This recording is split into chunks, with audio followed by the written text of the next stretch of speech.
Commission. Welcome to the Planning Commission meeting, and hope everyone had an enjoyable and fulfilling Thanksgiving. This meeting is being held via web due to COVID. Members of the public may participate by the following instructions listed on the city's agenda. You may view and listen to the meeting live on cable TV, the city's website, and YouTube. Following roll call, during summary of hearing procedures, we will review how the public may provide comment during today's session. Commissioner Lardinlaw. Here. Commissioner Alawalia. Fantastic. We can see you. I know you're having a little issue with your speaker.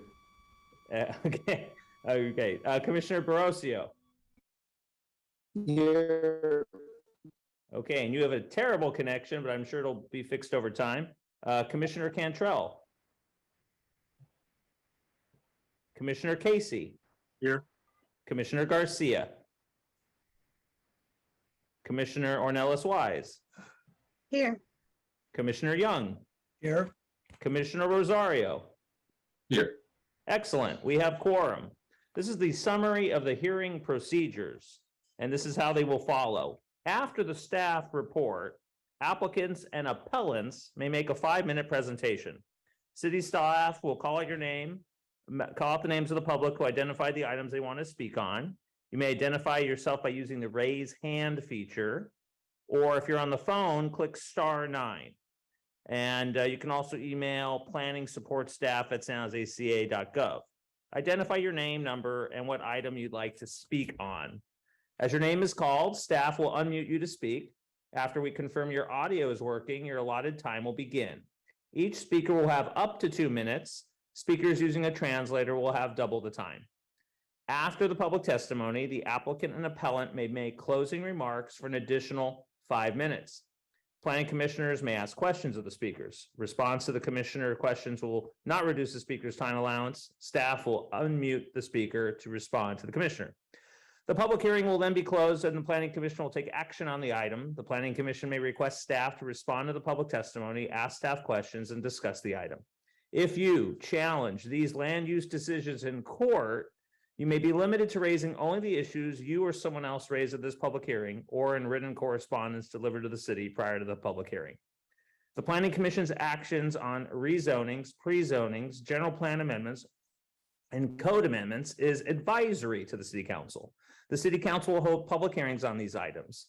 Section 20.120.400 of the Municipal Code provides the procedures for legal protests to the City Council on rezonings and pre-zonings. The Planning Commission's actions on conditional use permits is appealable to the City Council in accordance with Section 20.100.220 of the Municipal Code. There we are.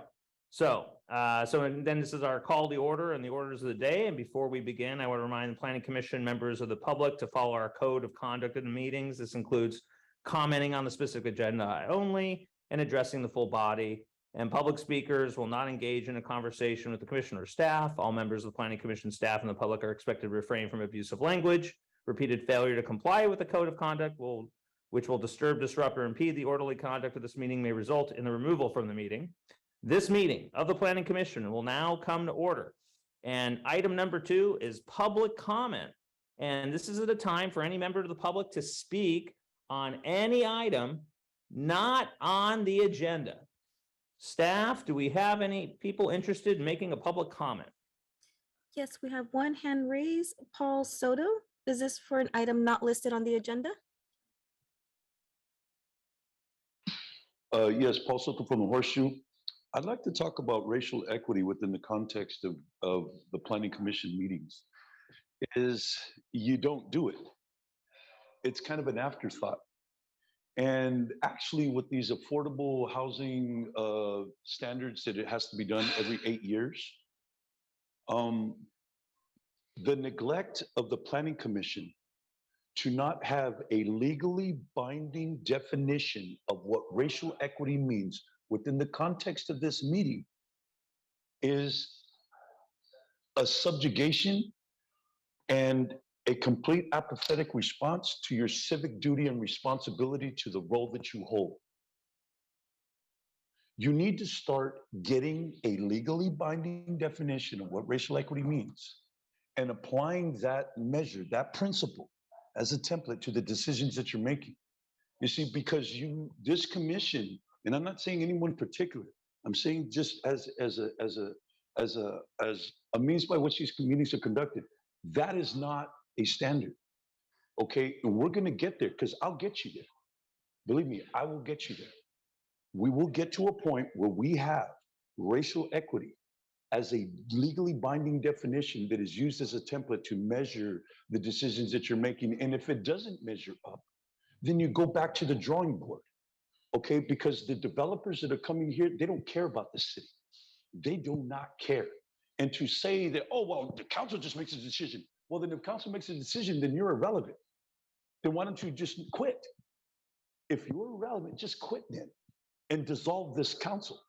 But you're not gonna do that, okay? But what you're also not gonna do is continue to abuse these populations that have generationally suffered from generational deficits of wealth and generational deficits of social and economic viability in the communities that their grandparents and that their parents suffered to create. Thank you. Thank you, Paul. Any other speakers, staff? This concludes all of the hands raised at this time. Thank you very much. We have no deferral, so we'll pass item 3. We are now on to the consent calendar, which includes action minutes and a few items considered, consent calendar type items that don't receive a lot of debate or comment. Are there any hands raised on the consent calendar by members of the public? Seeing no hands raised at this time. Okay, great. Then back to the commission. If someone like to make a motion to approve the consent calendar or have a particular interest in an item, please feel free to share that now. Motion to approve. So motion, Commissioner Casey. Is there a second? I will second. Second from Commissioner Ornelas Wise. Yes. Excellent. Very good. Well, then I think we'll move on to a roll call vote. That's all right with everyone. Commissioner Lardenois, Yes. Commissioner Alawalia, Yes. Commissioner Barosio, Yes. Commissioner Cantrell, Yes. Commissioner Casey, Yes. Commissioner Garcia, Commissioner Ornelas Wise, Yes. Commissioner Young, Yes. Commissioner Rosario. Yes. Very well. We have passed the consent calendar. We'll now be moving on to the public hearing to item A, SP 22-023, special use permit determination of public convenience of a lot of, I'll stop there. Staff knows which one this is. Did you vote, Chair?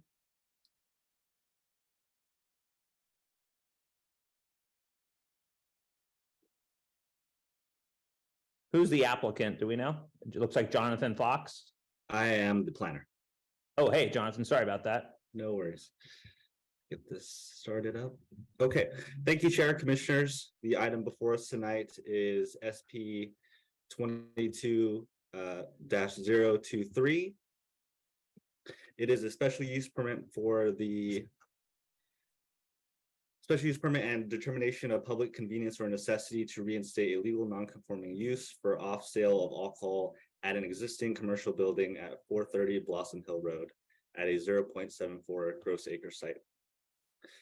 So for context, this is an existing commercial building, 430 Blossom Hill Road, south of Blossom Hill Road, east of Snell Avenue.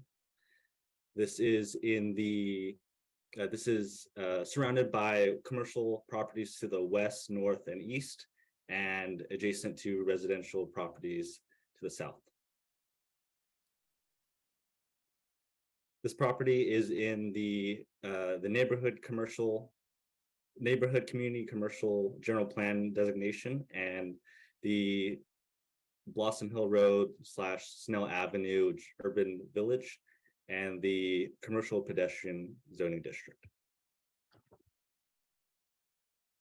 So the two main components of tonight's entitlement proposal is a special use permit to reinstate a legal non-conforming use and a determination of public convenience or necessity.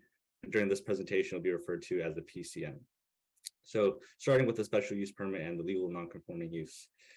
A special use permit is required because typically a conditional use permit is required to allow the off sale of alcohol at a commercial property. But in this case, the off sale of alcohol has been operating as a legal non-conforming use since 1965, prior to the requirement of a conditional use permit. A special use permit is required in this case because the previous tenant, Lucky, has left the property now for more than 6 months. But the current tenant, Smart and Final, wishes to continue the historic use of the grocery store with ancillary alcohol sales. So staff can make the findings for legal non-conforming use because it's been less than 18 months since the previous tenant has left, and Smart and Final is continuing that same use. The second component of the presentation is the determination of public convenience or necessity. The Department of Alcohol Beverage Control must deny an application unless the city makes these PCN findings.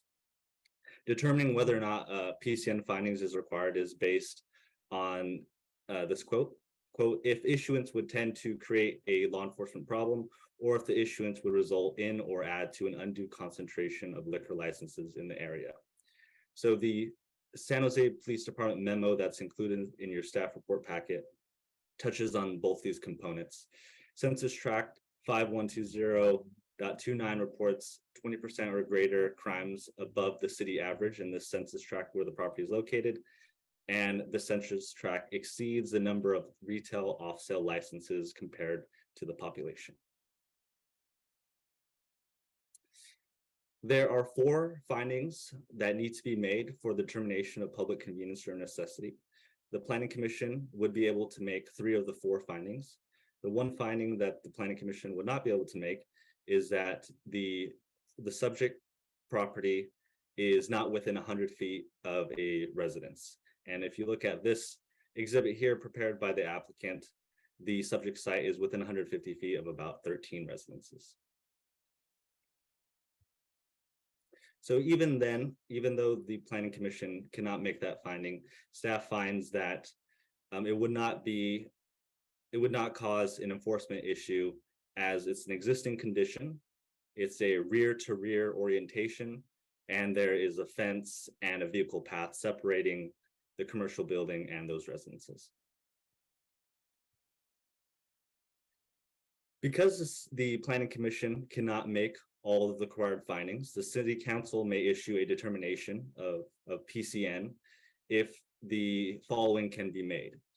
1, makes a determination that not all of the required findings set forth in the previous section can be made, and identifies and finds that a significant and overriding public benefit or benefits will be provided by the proposed use. So again, the one finding that the Planning Commission cannot make is that it is not within 100 feet of a residence. And secondly, staff finds that there are significant and overriding public benefits in that Smart and Final will be making use of a vacant commercial property. It will be providing commercial opportunity in an urban village, which is expected to densify. It's providing also commercial opportunities in an area that is in close proximity to transit, the Blossom Hill and Snell Avenue VTA light rail station. So given that, staff would recommend that the Planning Commission recommend to the City Council to take the following actions. Consider a categorical exemption in accordance with CEQA guidelines section 15301 for existing facilities, and recommend that the City Council adopt a resolution subject to conditions approving a special use permit and determination of public convenience or necessity to reinstate a legal non-conforming use for off-sale of alcohol. It's a type 21 ABC license for a full range of alcohol beverages at an existing commercial building on approximately 0.74 gross acre site. That concludes staff presentations. Here for any questions. Thank you, Jonathan. Any questions of staff from the commission? Don't see any hands. Is there an applicant for this item? Yes. Rodriguez? Yeah, we are the applicant's representatives, and we have a brief presentation prepared. Okay, do you have the ability to share? Yes, I do. Great. So you'll have 5 minutes upon when we can start seeing your presentation, and we can see it. So ready to go, Art. Okay, great. That's Jeffrey Kim, by the way, with sorry Art. about that. All right. And apologies if some of this may be repetitive. Jonathan already did a great job presenting a lot of information, but yeah, good evening, commissioners. My name is Jeffrey Kim with Art Rodriguez Associates, and I will be representing the applicant Smart and Final in this application for a special use permit and determination of public convenience with the city of San Jose. To reiterate, this is a request for a decision to approve a special use permit and determination of PCN to continue the legal non-conforming use of the off-site sale of alcoholic beverages in conjunction with a full-service grocery store, Smart and Final, located at 430 South Blossom Hill Road, San Jose, California. In this slide, I would like to provide you with more background information and details on the operational elements of Smart and Final. This store is located in a 32,350 square foot space within the Downer Square Shopping Center. This location has been operating as a full-service grocery store with the sale of alcoholic beverages since 1965. During that time, the previous tenants of this space were Lucky's Supermarket and Albertsons. The current property owner of this space is Downer Square LLC. This location sits in Council District 2 under Sergio Jimenez and is zoned CP Commercial Pedestrian. The hours of alcohol service that are being requested is in line with the hours of operation of the store, 6 a.m. to 10 p.m. daily, which is consistent with their stores across California, Alcohol sales will remain incidental to the operation of Smart and Final as a neighborhood grocery store, and there are no exterior changes being proposed as part of this request. Here you can see the site plan of the subject Smart and Final. As you can see, there is adequate shared parking located in the shopping center, totaling 304 parking spaces. Vehicular ingress and egress points are located along Snell Avenue and Blossom Hill Road. Here you can see the floor plan for the subject store. Alcohol storage and display will be located by the store's main exit on the bottom left-hand side of the floor plan highlighted in red. The alcohol sales area will take up about 460 square feet, which accounts for roughly 1.83% of the 25,165 square feet of total sales floor area. It is located directly adjacent to the management's office, which will allow for staff to keep a close eye on the product. Additionally, we have prepared a handful of radius maps to provide you more context on the surrounding community. Here you can see a radius map of the 13 150-foot residents surrounding the store. In conjunction with the ABC license and application, ABC directly contacted all residents within 100 feet. Additionally, an ABC notification of the pending license application was mailed to all 62 residents within 500 feet of the store, which is inclusive of the 100-foot and 150-foot residents. No opposition or concerns have been submitted to the ABC case file. Here is a 500-foot sensitive use radius map. As you can see, there are no sensitive uses as defined by the City of San Jose within 500 feet of the store. There are also no sensitive uses within 600 feet as defined by the Department of Alcoholic Beverage Control. This radius map shows the establishments located within 1,000 feet of the store that also possess a valid Type 21 off-sale license. Downer Square Bottle Shop is a small-scale liquor store located within the same shopping center and was licensed in 1988, meaning that this shopping center has shared 2 establishments with off-site alcohol licenses for over 30 years. Finally, this radius map shows the location of all establishments within the census tract that also possess an off-sale alcohol license. While the census tract allows for only 3 off-sale licenses, there are currently 4 off-sale licenses existing. However, as you can see on this slide, 3 of these off-sale licenses are located over 1 mile away on the other side of the census tract. None of these other licenses are in conjunction with the operation of a full-service grocery store. It is also worth restating that this location was licensed in 1965, prior to any other off-site licenses. Smart and Final's license will simply be replacing the license that the previous tenant, Lucky's, was operating with, resulting in no net increase of licenses. Smart and Final and its operators understand that the sale of a full line of alcoholic beverages is a privilege granted by both the City of San Jose and State of California.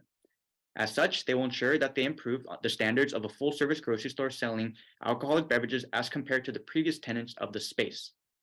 According to the data provided by San Jose PD, this store's location is in an area considered high crime for having a crime index of over 20%. In order to not contribute to the crime statistics of the area, Smart and Final has implemented a range of safety and security measures to ensure the responsible handling of their alcoholic beverages. There will be a total of 65 employees at this location with a minimum of 12 employees present at any point during operational hours. All employees of the store that are handling alcohol will be required to go through the proper LEED certified training as dictated by ABC. 5-minute mark. Okay, great. This training will equip staff with necessary skills to ensure that alcohol is only sold to customers over the age of 21. There are also 52 total security cameras located throughout the store, which is inclusive of 4 exterior cameras located in the front and rear. All security camera footage will be retained for 90 days and will be handed over to SJPD upon request. Additionally, Smart and Final will be utilizing locked metal liquor cabinets as shown in the example on this slide to house and store all of their distilled spirits for sale. With 4 other successful store locations in the City of San Jose, Smart and Final has maintained a strong relationship with the city and San Jose PD and will ensure full cooperation with law enforcement. With over 150 years of experience in the industry, Smart and Final has also maintained an outstanding record with ABC. And finally, in regards to the project requests, outreach has been conducted with various groups within the City of San Jose. In September, we entered into correspondence with Officer Hyun with SJPD and responded to their memorandum about the overconcentration of licenses and high crime statistics. Our case planner, Jonathan Fox, was also able to reach out to Brian Forteamo with Blossom Valley Neighborhood Association in October 2022. Jonathan was able to provide Mr. Forteamo with the project details of this application and mailing notification. The Blossom Valley Neighborhood Association has expressed no concerns with this project and application. Additionally, our office and Smart and Finals team have both been in consistent communication with CD2 Chief of Staff Vanessa Sandoval since November 2nd, 2022. Ms. Sandoval and the Council Office have been made aware of the project request and have expressed no concerns with this application. This will conclude our presentation. We hope our efforts have shown you that Smart and Final is taking all of the necessary precautions and steps to ensure that the handling of alcohol is done in a safe and responsible manner. We would also like to state that we have reviewed and are in agreement with the staff report provided by San Jose Planning. Maria Impala, the president of Art Rodriguez Associates, Raylene Gamboa, the district manager at Smart and Final, and I will be available to respond to any questions that you may have. Thank you. Thank you very much. Very thorough review. Staff, I don't see any hands from the public on this item. Do you? I also Maybe do we not should just make an announcement. If someone would like to speak, now would be the time.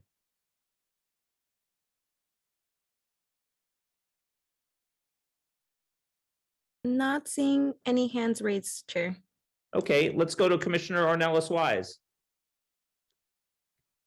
Hi, I think that this is a good project to replace what was existing there. I think it'd probably bring a lot of good jobs. I do have some concerns about safety. I do like all the safety measures that are being proposed. I'm just wondering if there is going to be a security guard on site. Applicant, you hear that question from our commissioner? Yes, at this moment, there are no plans for a security guard on site. We believe that the steps that Smart and Final is taking with their security plan should be enough. I would highly encourage a security guard for the patrons, just because I frequent that area, and there, when it was a Lucky's, at times there was times where you felt a little unsafe there. So I would highly encourage a security guard there, in addition to the measures that you're putting in place in regards to security.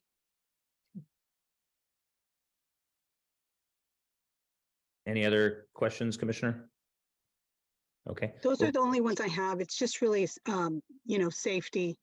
Those are really the concerns that I have. Okay. Commissioner Young. Yes, thank you, Chair.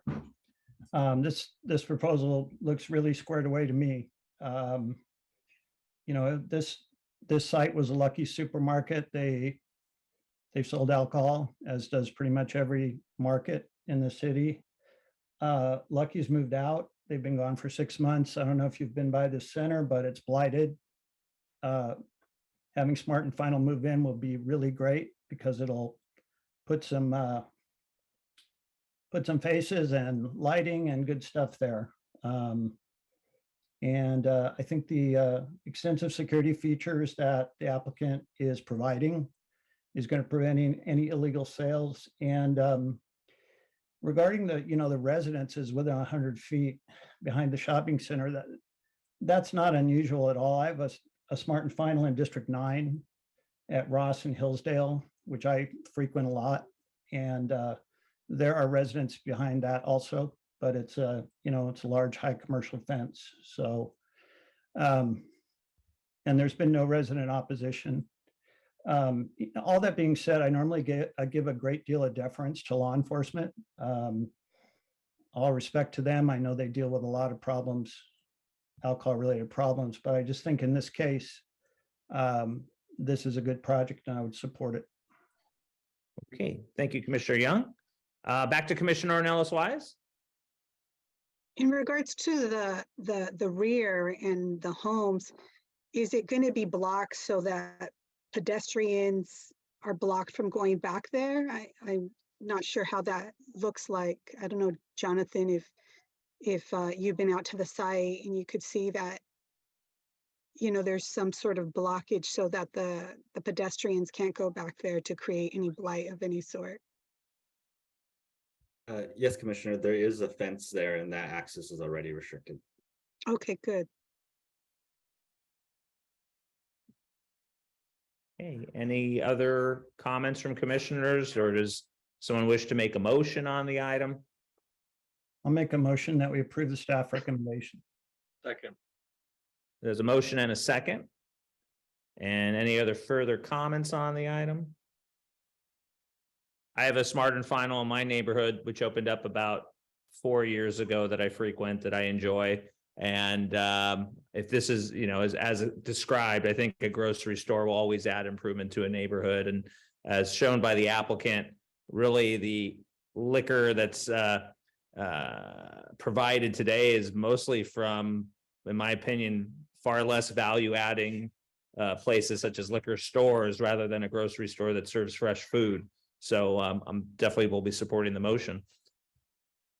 Okay, I guess we'll do a roll call. If there's no other hands. Nope. Okay, Commissioner Lardenois, Yes. Commissioner Alawalia, Yes. Commissioner Barosio, Yes. Commissioner Cantrell, Yes. Commissioner Casey, Yes.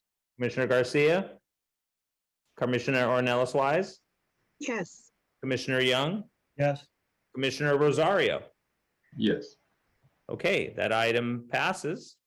Now we're on to, let's see here. I guess we're on to item 7, general plan consent calendar. And specifically item A, GP 22003. Staff, since this is on the consent calendar, do you have a presentation on this item? My assumption is no. No, we do not. Okay. And then is there any questions from commission on this item, or is there a motion on the item for just the consent calendar item on item 7?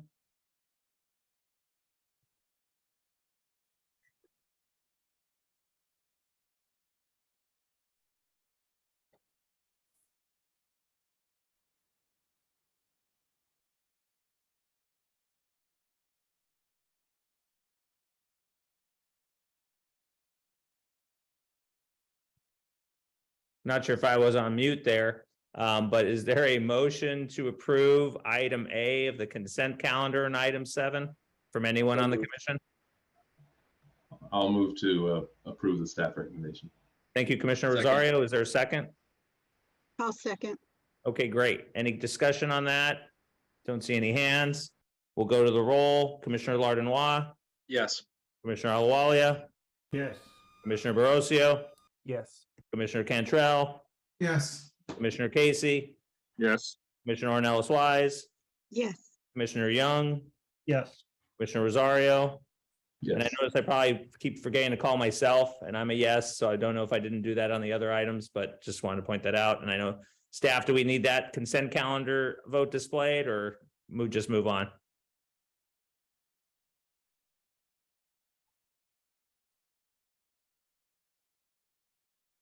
There we go. All displayed. Great. Now we're on to item 8, general plan public hearing, GPT 22-004. I assume staff has a presentation here. Yes. Thank you, Mr. Chair. Good evening. And to Mr. Chair and Commissioners, my name is Sanhita Ghoshal, Supervising Planner and Project Manager for file number GPT 22-004, which is a city-initiated general plan text amendment to add a new policy IP 3.11 to Envision San Jose 2040 general plan, requiring privately initiated general plan amendment applications to be reviewed concurrently with a development permit application and associated minor revisions to the general plan. Currently, privately initiated general plan amendment requests are not required to submit a development permit application for concurrent consideration. There are some challenges associated with this. For these standalone general plan applications, the city's current approach to CEQA analysis is to base it on future reasonable development that may occur on the site as a result of the amendment. The city is unable to conduct a more thorough CEQA analysis to ensure project-level environmental impact and mitigations are analyzed and considered by the City Council prior to making their decision. However, recent state law changes provide a ministerial path to streamline certain types of housing projects without CEQA review. For these housing projects, the general plan amendment process would be the only opportunity to analyze and disclose the environmental impacts of the future housing development facilitated by the general plan amendment. Adoption of this proposed general plan text amendment today, that is being considered today, would ensure that the CEQA analysis would consider the impacts of the specific development anticipated for the site and would provide for a planning permit or a plan development zoning to ensure that the standard permit conditions and CEQA mitigation measures are all implemented. Additionally, for projects not subject to the state housing streamlining laws, the concurrent review of a planning project with a privately initiated general plan amendment would reduce total review times for environmental documents, will reduce applicants' costs, and will reduce staff workload. As far as the review of the general plan amendment is concerned, when the Planning Commission and the City Council consider amendments without a project, they do not have the clarity on the specifics of the future development that may occur as a result of their decision. Issues and concerns raised by the community members, staff, and the council about these specifics, such as design features or proposed uses during the review and the hearing process, cannot be resolved or conditioned at the general plan amendment stage. By considering the project with the general plan amendment, the council can formally condition the proposal to address their and the community's identified needs and concerns. In summary, the proposed policy change will make the general plan amendment process holistic so that staff, decision makers, members of the public, and the applicant have a full picture of the development details and would allow decision makers to make a formal decision on the environmental document, general plan amendment, and the development permit in one hearing, providing certainty for the applicant, community, and the city. Staff is proposing the following changes to the general plan amendment process. First, applicants of privately initiated general plan amendments must submit the complete development permit application to be reviewed concurrently with their general plan amendment applications and will be considered together at the same public hearing by the Planning Commission and the City Council. Staff is also proposing to allow a process for bringing the general plan amendment proposals to an early consideration hearing to get initial direction from the decision makers. Staff followed Council Policy 6-30 public outreach policy in that the notices for the public hearing were posted on the city's website and published in the San Jose Post Record. Staff held a virtual meeting for developers to discuss the proposed text amendment.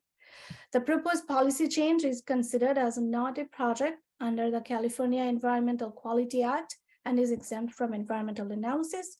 Staff recommends that the Planning Commission recommend that the City Council take the following actions.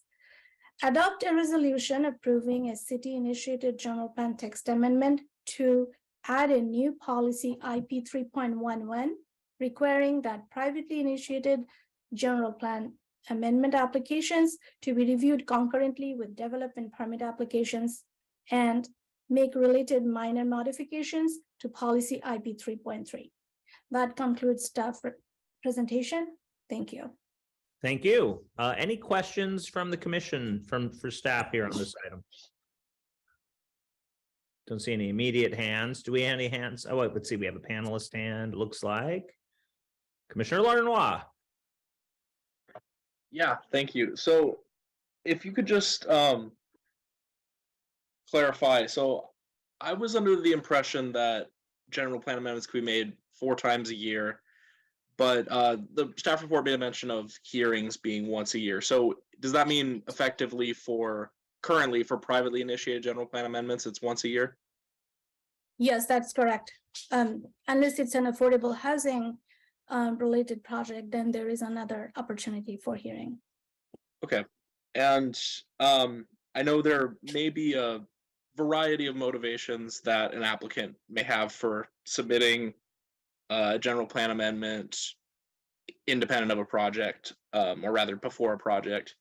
But does staff have any concern about what we're discussing tonight potentially slowing down the development process by effectively only allowing projects that require general plan amendment to happen or to go through a process once a year?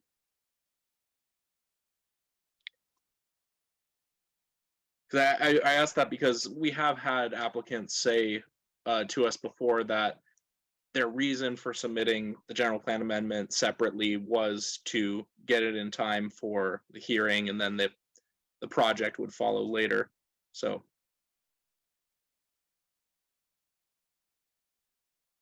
Hi, this is Martina Davis, Division Manager with PBCE.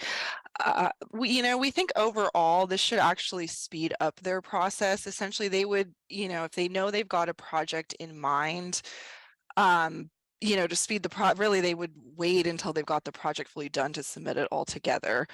Right now, when they submit them separately, they have to go through separate CEQA review. So overall, their time frame is actually a lot longer because you're doing CEQA review for the project twice, basically going through Planning Commission and Council twice. So we actually think this would provide streamlining by requiring them to go together. Okay, thank you for clarifying that. This is Robert. Oh, yeah.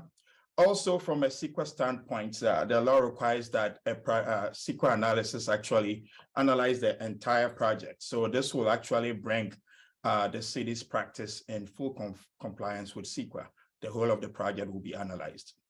So there will be no piecemealing. Great. Thank you both for that clarification. That was my main concern with this. And overall, I think this is a really good idea because the second point in the staff report about how this, submitting an amendment and a project separately can potentially allow, a runaround to avoid part of the public hearing process is a concern I've had when we've heard these proposed amendments in the past. So I'm glad that this policy would address that. Thank you, Commissioner. Commissioner Young? Yes, thank you, Chair. I think this is a really good idea and a very positive change. I know that we have struggled at times with approving a general plan amendment when there was no project attached to it. And the issue of approving an amendment when the applicant could then retitle the project. So we were literally looking at a general plan amendment with an intended project, but there was no requirement that the applicant do that project. So I think this is very good, and I'm in support of it.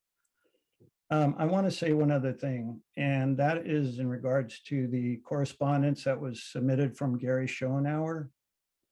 I'm not sure how many of the commissioners read this, but the first sentence was, "These people need to go, this is bad."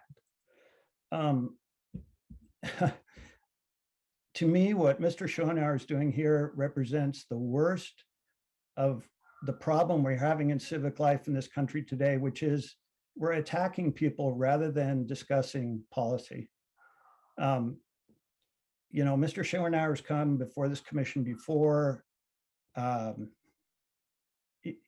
He has valid points of view, but the way he presents things are very combative and sarcastic to staff and or commissioners. I don't appreciate it. And this is wrong, what he did. And it makes me not believe he has any credibility, frankly. And I don't understand why someone would hire him to bring a project forward. I saw him get into a verbal argument with the mayor last year. Mayor Liccardo, who is not exactly an anti-development mayor. So I'm going to go on the record and condemn this correspondence. We have a really hardworking, dedicated city staff in the planning department that do a great job under very difficult conditions of short staffing. And they have my complete support, as well as I believe everyone else on this commission. And for someone to disrespect them in this way is wrong. Thank you. Thank you, Commissioner. Commissioner Lardenois? Yeah. So, Commissioner Young, I'm curious, was that correspondence sent directly to your email, or was it sent to staff and then forwarded to us? Because I did part of the not come staff across it report. myself. Gotcha. Okay, I missed that. Apologies for that. And so I'll review it myself, but I want to say I totally agree with what Commissioner Young said about the hard work that our city staff does. It's really a pleasure to work with all of you and really have a lot of confidence in your abilities and what you bring before us every 2 weeks. So thank you. Okay. Any other comments from, I don't see any other hands up. Is there a motion on this item from anyone on the commission? I motion to approve it. Motion from Commissioner Ornelas Wise. Is there a second? I second it. Is that Alawalia? Yes. Outstanding. Okay, so we have a motion, a second. Commissioner Lardenois, your hands up. Is that any other comment there or just still up? No, just forgot to lower it. Okay, yeah, no sweat. And yeah, just to, I understand the sentiment for Commissioner Young, and just to make sure that was clear, that was from Gary Shanehour, not Eric, who typically is before us, but nonetheless, same last name. All right, Commissioner Lardenois. Yes. Commissioner Alawalia. Yes. Commissioner Barroso. Yes. Commissioner Cantrell. Yes. Commissioner Casey. Yes. Commissioner Garcia. Commissioner Ornelas Wise. Yes. Commissioner Young. Yes. Commissioner Rosario. Yes. Myself, yes. We're on to, let's see here, going back to my agenda. I guess that's closing the general plan hearing for 22 cycle 3. I don't believe this requires a motion. I'll ask the city attorney for that.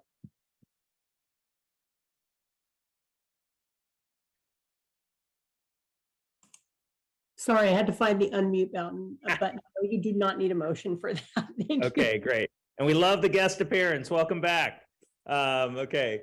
Item 10, no referrals. And item 11, good and welfare. Item A, report from City Council, Robert?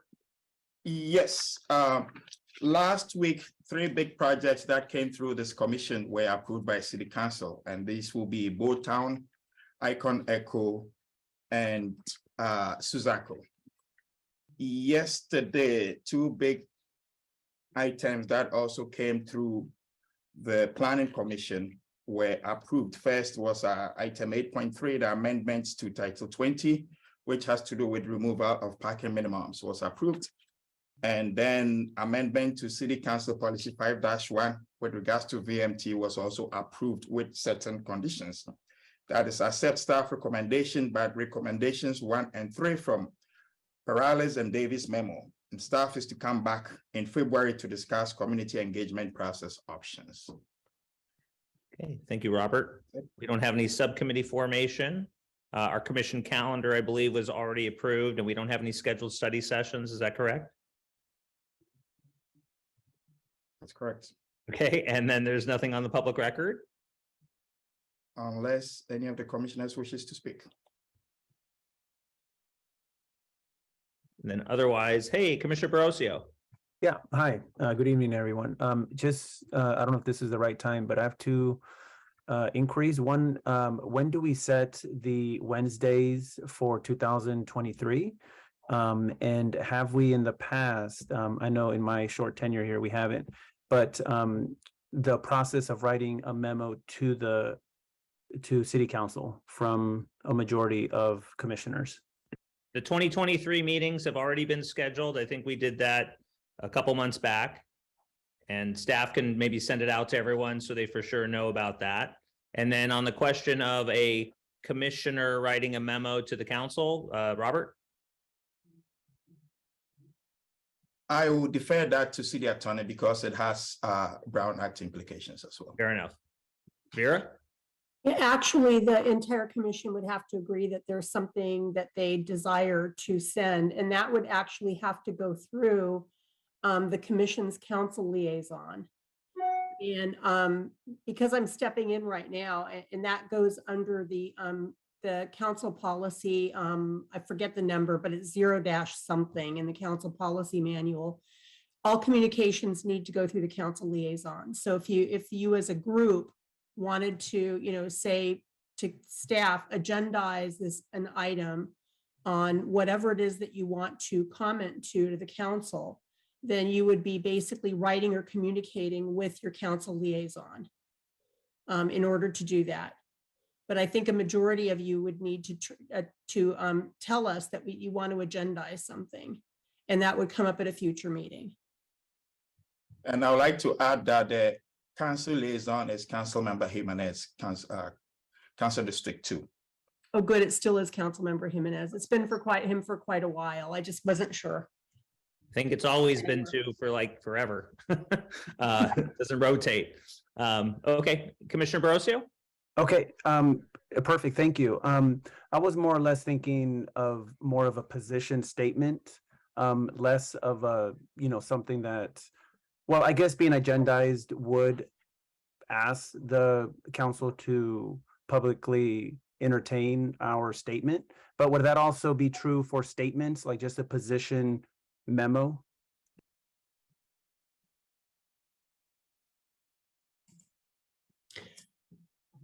You can speak to the council on any item that affects you personally as an individual, not as a planning commission member. If you desire to speak to them as a planning commission member with some recommendation coming from the planning commission, then you need a majority of the planning commission members to agree to that. And because you are a Brown acted body, you would need to agendize that for a public meeting and discuss that publicly and what you wanted to include. I don't really know what you're thinking about, so I can't answer, but that is the general answer, is that everything that you do as a body and with your title of planning commissioner, if you are making recommendations to the city council or statements to the city council of that you want their support on something, that you want to change something with the planning commission, that you want them to deal with something differently than they have been, whatever it may be, that communication needs to go through Councilmember Jimenez as your liaison. It needs to be agreed to by a majority of the planning commission at a planning commission meeting that is duly agendized for public. Does that process make sense, Commissioner Barroso? Yes, perfect, thank you. Great. Commissioner Cantrell? Actually, I was just surprised and delighted to see Vera on this. Oh. Thank you. That is so sweet. Well, you gave me such a nice goodbye, all of you that I used to work with, but I'm just pinch hitting this one meeting because the person who's supposed to be here had a conflict of interest. Or not a conflict of interest, he had a conflict with another meeting. Okay. Okay. Well, so anyway, that's too bad. But thank you very much. Okay. Welcome, Vera. And actually, this meeting is being held the same time that we have our HLC meeting. And this conflict occurs twice a year. Yeah. Twice a year. Got it. Thank all you. Right. Well, then, if there's no other items, we'll have an adjournment and we'll see you all next Wednesday for our final Planning Commission meeting of the year. Thank you, everyone. Good evening, everyone.